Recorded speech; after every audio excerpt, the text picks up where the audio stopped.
Before there were knights in shining armor, before round tables and holy quests, before Camelot was ever imagined, there was a different Arthur. Not a Christian king crowned by destiny, but a war leader shaped by an older world, a Celtic world of sacred groves, prophetic dreams, warrior codes, and a thin veil between the living and the dead. The Arthur most people know is medieval, but the Arthur who began the legend was not. Tonight, we step behind the castle walls, into the mist, to find the forgotten Celtic origins of King Arthur. The earliest traces of Arthur do not come from royal chronicles or courtly romances.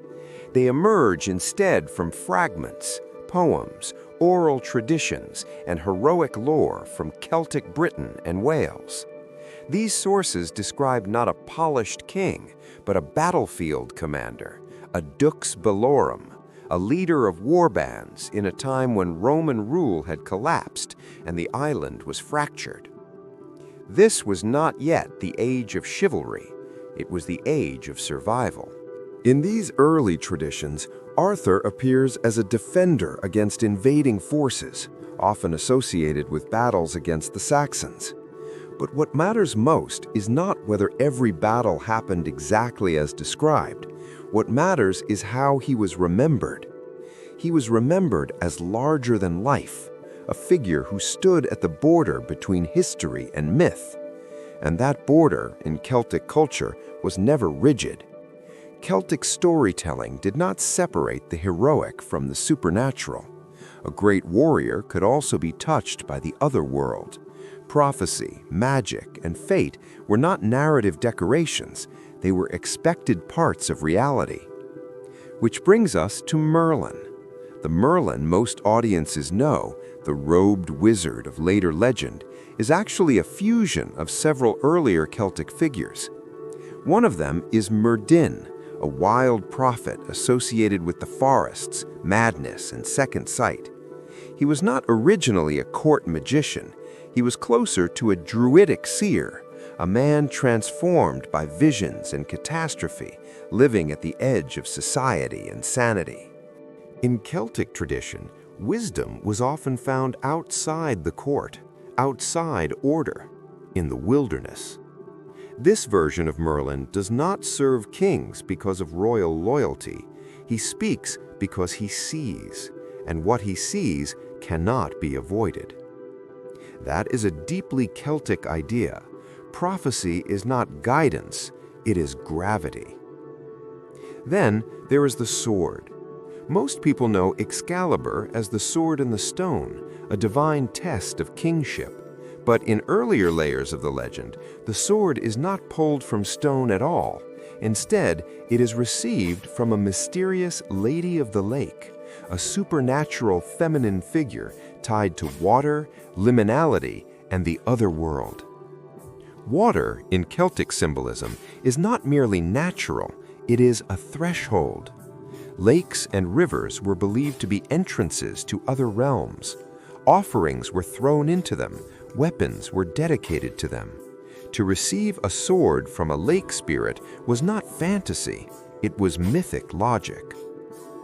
Kingship in Celtic thought was not only political, it was sacred and relational. A true ruler stood in harmony with land and unseen forces. Sovereignty itself was sometimes personified as a goddess who granted legitimacy to the rightful king.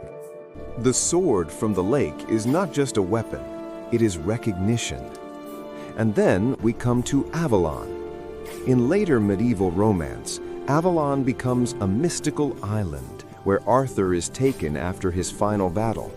But its roots are older and more Celtic than many realize. The name is often linked to apples, a fruit associated with immortality and the other world in Celtic myth. Avalon is not heaven. It is not the Christian afterlife. It is something more ancient, a parallel realm of healing, youth, and suspended time, a place heroes go when they are not entirely gone. In Celtic belief, The dead do not always depart. Sometimes they withdraw. This is why one of the oldest Arthurian motifs says not that Arthur died, but that he will return. The once and future king is not just political hope, it is mythic pattern, the sleeping hero, the returning guardian, the king beneath the hill. We find similar motifs across Celtic and Indo-European legend, the idea that a culture's champion rests in a hidden place, waiting for the moment of greatest need. But the medieval period transformed Arthur dramatically. As Christianity shaped literary culture, Arthur's story was rewritten through a new lens. Monks and court writers preserved the legend, but they also reframed it. The warrior leader became a Christian king. Tribal warfare became knightly chivalry. Sacred landscape symbolism became moral allegory. The Grail entered the story. Sin and virtue replaced fate and omen. Quest replaced raid. This was not deception, it was adaptation. Medieval writers were not trying to erase the Celtic past, they were translating it into their present. They inherited a myth and dressed it in the language of their world. Yet traces of the older layer remained, like roots beneath stone. The enchanted forests, the testing journeys, the fatal prophecies. The women who are more than mortal. The sense that kingship is bound to the land itself. Even the Round Table may echo older Celtic warrior traditions, where champions gathered in circles of equality before battle, rather than strict hierarchies of rank. Whether literal or symbolic, the image resonates with tribal martial culture more than feudal bureaucracy. Arthur's court, in its deepest layer, is not only a kingdom, it is a fellowship of warriors. And fellowship in Celtic culture was sacred. There is also the matter of Arthur's enemies, often described not merely as political foes, but as monstrous beings, giants, or supernatural threats. Early Welsh tales depict Arthur fighting creatures that feel closer to myth than history. To modern readers, this looks like exaggeration. To ancient listeners, it sounded like truth of another kind. Myth does not record events, it records meaning. A giant is not always a giant. Sometimes it is chaos, sometimes invasion, sometimes fear given shape. When we read the earliest Arthurian material through Celtic eyes, the legend changes tone. It becomes less about empire and more about boundary, less about court and more about cosmos. Arthur is not simply a ruler. He is a defender of order at the edge of disorder, a liminal king for a liminal age. So why does this Celtic Arthur matter today? Because understanding the deeper layer of the legend helps us see how cultures build continuity. Myths are not replaced, they are reinterpreted. The medieval Arthur did not erase the Celtic Arthur, he grew from him. Civilizations rarely discard their old stories. They baptize them, reshape them, and carry them forward. And when we look closely, we can still see the earlier fire burning beneath the later crown. The mist, the prophecy, the sacred blade from the water, the island beyond the veil. These are not medieval inventions. They are echoes of a much older imagination. An imagination in which the world was alive, land was sacred, and destiny walked beside warriors. Perhaps that is why Arthur never disappears. He changes, but he remains. Not because historians can prove him, but because cultures need him.